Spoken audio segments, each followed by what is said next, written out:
you. Gotta start my timers because we musicians like timers. So you'll notice I'm probably one of the few people here that is not a music educator, but I think we all came into this field for a lot of the same reasons. One of the most influential experiences of my music therapy career began before I was even board certified. I was a music therapy student working towards my degree in college, and a fantastic professor of mine recommended that I complete one of my practicums at an eating disorder clinic. Up until this time, I'd only worked with elementary-aged school students with special needs and adults in elder care with Alzheimer's and the like. So this was completely out of my league, at least it felt like that.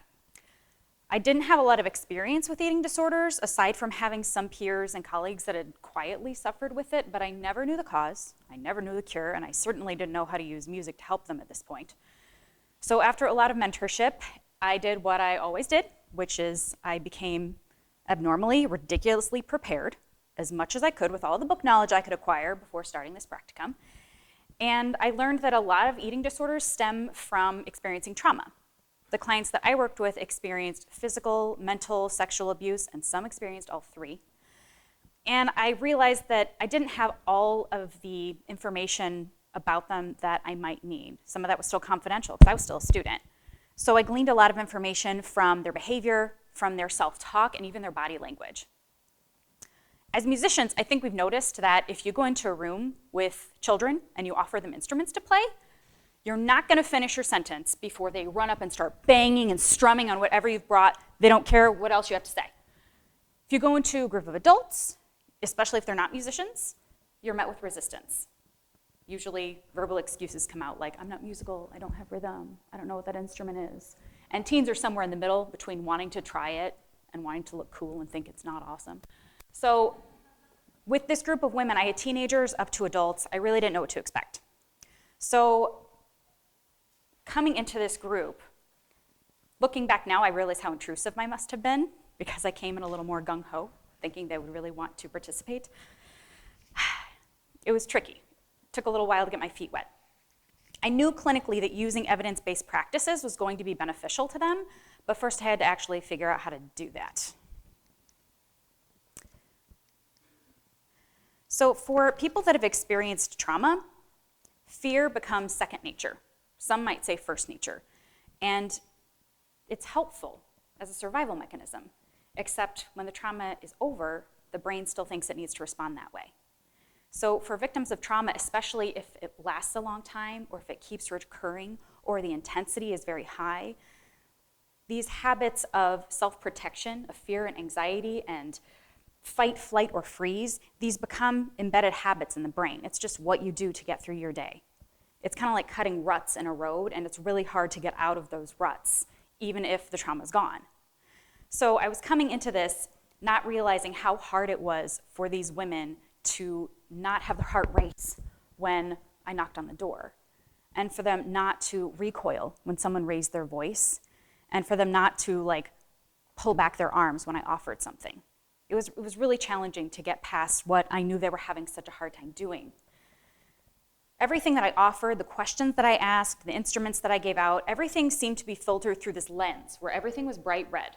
It was all considered dangerous until otherwise understood. So I realized after a couple of weeks that I had to completely change what I was doing. I knew all of the book information about what was happening, but I still wasn't behaving in a way that was the most conducive to helping these women. I realized I had to invite them to participate. I had to offer things. I started leaving instruments and materials in arm's reach of them instead of just making them take them from my hand. These little gestures gave them just a little bit of more control in their environment and made them feel a little more safe. They were still getting to know me, and I was still, for some of them, I was younger than them. So they were still trying to build a rapport with me, and I was still trying to help them see that I was someone who could be trusted to not harm them. For victims of trauma, victims of events that are outside of their control, they usually seek to control their lives in other ways. Sometimes it's harmful habits, and for this group of women, it was controlling what they ate and how much and when and whether they kept it down. That was their source of control. I was somehow trying to help them see that they could have control of their lives in other ways, that their bodies were capable and deserved more. it was really lofty. I remember being a young student just thinking, my gosh, how am I going to teach them that they have worth, that their bodies are precious and theirs, and that it should be treated with love. And not only that, but it deserved to be treated with love. This was a really tall order. It's a tall order for people who haven't even experienced trauma. But for this group of women, it seemed like I had quite a high mountain to climb. With their therapists and counselors at the clinic that I was working with, their goals and objectives for each of the women started very small. So I started small. One of the first interventions I did that seemed really successful was I brought out drums. I put a lot of djembes in a circle, and I asked each of them to please pick one, sit down, and just place their hands on the drum. I explained that I would be playing a song on the guitar and singing, and it was a song that I knew they all liked by an artist they all loved. And I just wanted them to feel the guitar and just take note of what they felt. That's it. This was a new object. I was a kind of new person. That's all I was going to expect from them. I invited them to close their eyes to maybe help them concentrate. None of them closed their eyes. I could see some of them even kind of wincing at the thought. Again, I hadn't realized that our eyesight, the ability to see, it was one of their most reliable safety mechanisms. And I just asked them to take that away with a person they still didn't quite know in a clinic they still might not be comfortable with. Seeing that, I kind of flinched a minute, but just kept going. I played the song, sang the words, and when it ended, I asked what they noticed. Did they feel anything? Some said that they felt more bumps when I was playing the chorus with a little more intensity. Some said it felt different when I played and sang versus when I just played. And some didn't say anything. But it was a start. They were trying something new. They were in a group, and the people that did speak were speaking in a group session, which they were very, very reluctant to do most of the time. After that, we graduated to playing rhythms on the drum. Whether I played a song on the guitar or ukulele, I had a practical partner who played beautiful piano. We had them play along on the drum. We didn't teach them any education about the drum, about playing with your fingers versus your palm. None of that. It was just use it, experiment with it, play with it. Know that this is yours to control, and it's not going to hurt you. From that, we went on to doing solos. But I realized, again, another learning experience. Solos was a bad word. When I used that word, they tended to immediately shrink. Because what if they did a bad job? And what if I didn't like it? And what would happen if I didn't like it? I didn't realize these little insecurities really were embedded in almost every request I made. So instead, I had to change my language and change my gestures too. So I explained that we would be passing the rhythm around the group. I said that I wanted each of them to take a moment to play whatever rhythm they thought went with the song we were playing that day. So if they thought it was a little more intense, to play more loudly and intense, more somber or calm, play a little more somber, calm, quiet or loud, whatever they wanted. And then when they were done, and they could take as long or as short as they wanted, pass it on to the next person. And some of them gestured, some of them nodded, some of them just made eye contact. But it was another way that they were communicating not only with me, but with their peers. So now it wasn't just answering my questions, it was answering someone else's. Yes, it's your turn now. You don't have to say anything. This is all we need. From there, I eventually asked them to conduct me. I wanted to have them see me put on the spot for a change. So I would play the guitar, ukulele, auto harp, and I invited each of them to show me how to play, show me how to sing. So when it was each of their turns, I would watch them, watch their fingers, watch their hands, watch their facial expressions, and see how they wanted me to play. I explained that I had to follow them. It was my job. It wasn't their job to see if I did it perfectly, but it was my job to listen and do the best that I could. So they played. Some of them wanted me to play more intensely, some of them were quiet, and after a few minutes, it became a game. I love games as a music therapist. They started to play really quiet at first, and then get really loud and see if I could follow. And then they'd quiet down really quickly and see how fast I would respond. And it was an amazing thing to see, because one, it was the first time I'd seen many of them giggle. I'd never seen any of them giggle before, and they thought it was so funny that they were making me do things. But deeper than that, and something that we talked about later, was that we were having a new way to communicate be very successful. I was telling them, they told me something, I would honor it. They didn't have to yell or scream or use their bodies. All they had to do was speak nonverbally with music, and I would honor that. It was a huge step. It really helped build our rapport as well. These seem like small, simple tasks for seasoned musicians, but for this group of women, these were small steps towards a larger goal.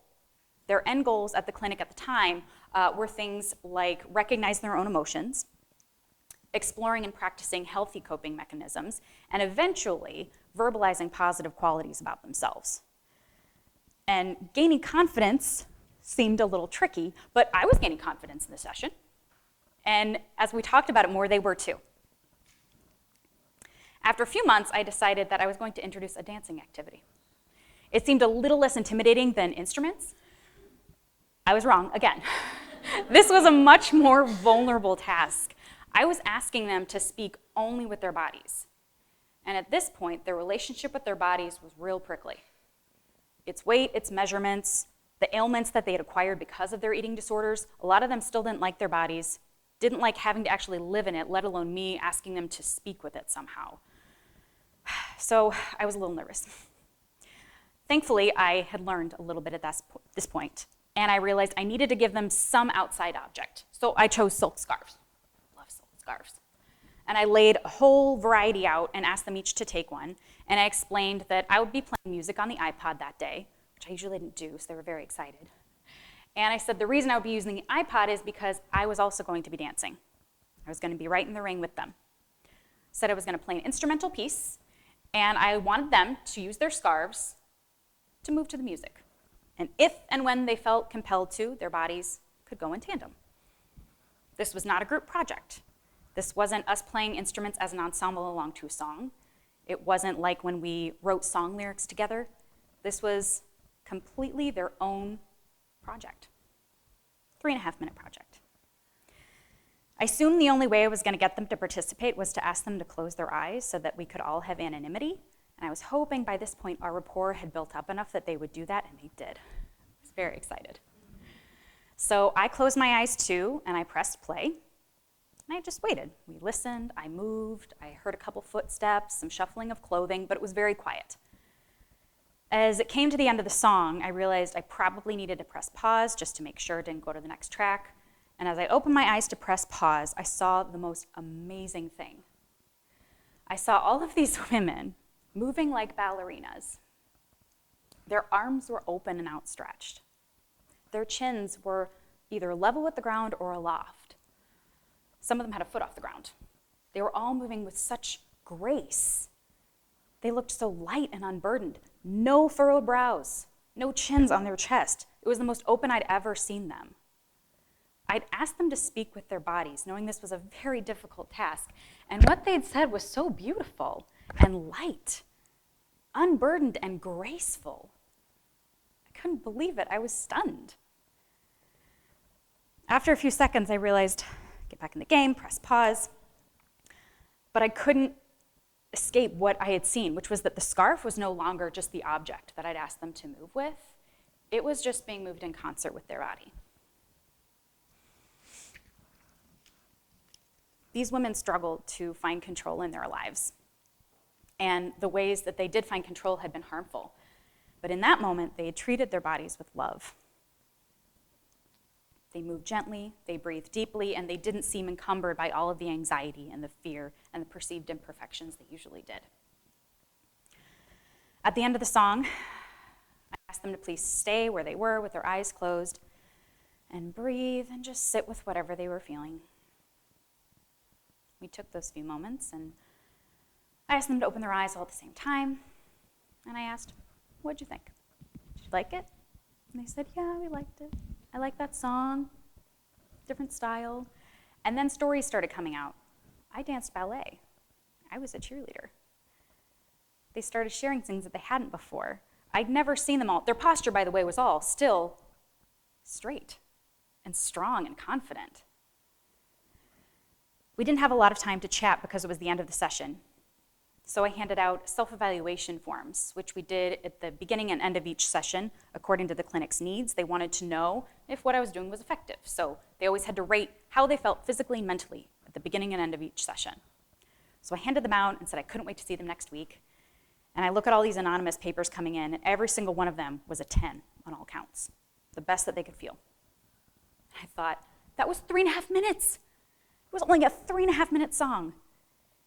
In that little bit amount of time, we were able to transform these very shrunk, hiding in themselves women to these open, confident women. They wanted to talk, they wanted to share, and they left feeling better than when I was there. That's all I wanted. But I thought, if we did that for 3.5 minutes, what if we did it again next time? And then maybe I pick a longer song and it's 6 minutes or 11. And maybe we do this so often that eventually they don't need the music to cultivate that feeling of strength.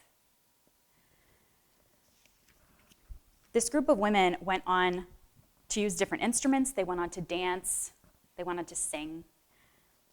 One of my favorite things that they did was rewrite lyrics. And in one of my favorite projects we did, they rewrote the lyrics to the song, You Don't Own Me. And it became a song about themselves to themselves, because they were their biggest enemy in a lot of these cases. At the end of my time with them, we decided to record that song. So I played the guitar, they sang all of the verses, and we recorded it on my little MacBook, and they all got a copy to take home. And I remember seeing one of them kind of clutching it to her chest as she left. And I thought, okay, there's a material thing I know she's got that she's gonna take out to remind herself of how far she came, but not only that, maybe of how far she can still go. I wanted to share if I have a little bit of time. I don't. My experiences with this group of women taught me so much. And of course, I learned a lot more over my years working with many other children and adults with trauma. But this first group laid the foundation. It made me realize just how powerful of a job I had.